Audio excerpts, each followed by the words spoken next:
Thank you for your interest in the Recyclocrafts ministry and learning about what life is like for a woman in Zambia. The original document from which this presentation was made was written for an AIDS Day breakfast in Zambia.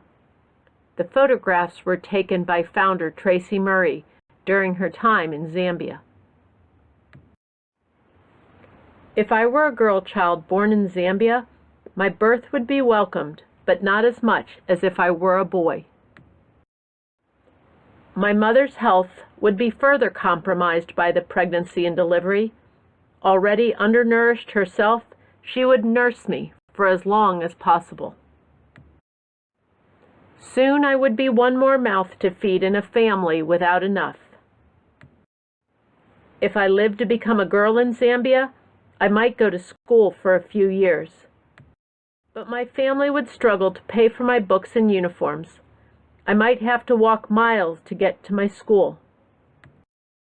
I would be hungry many days, making it hard to concentrate.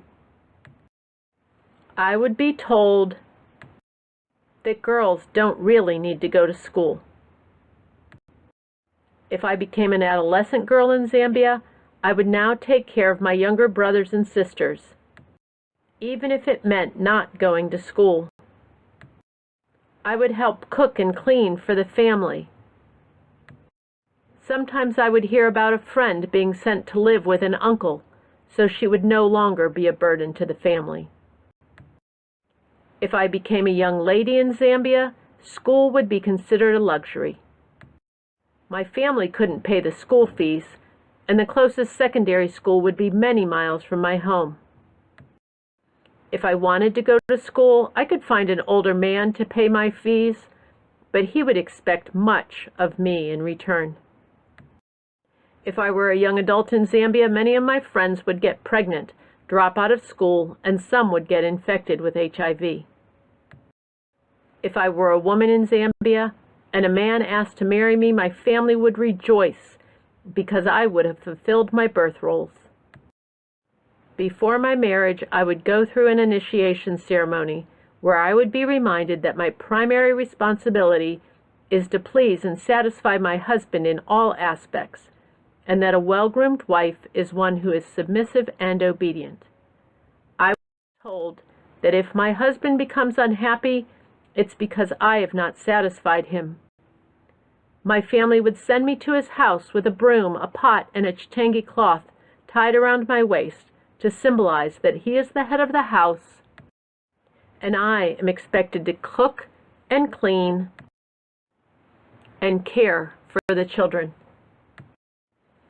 If I were a married woman in Zambia, my husband could meet me and I would believe that I deserved it. Even if he hurt me badly, I would be ashamed to tell my family because they would blame me. I would be afraid to tell the police because if they arrested my husband, on whom my children and I depended for material support, it would mean untold suffering for my family. It would also mean that I am stigmatized and blamed by society. If I made it to my marriage as an HIV-negative virgin, cultural norms would prohibit me from negotiating safe sex with my husband, even if I was in a high-risk marriage. If he had other girlfriends, I would look the other way. Without an education, I would struggle to find work while caring for the children and trying to keep my husband happy.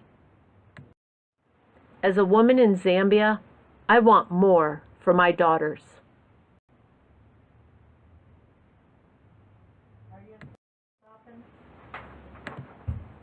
I think so.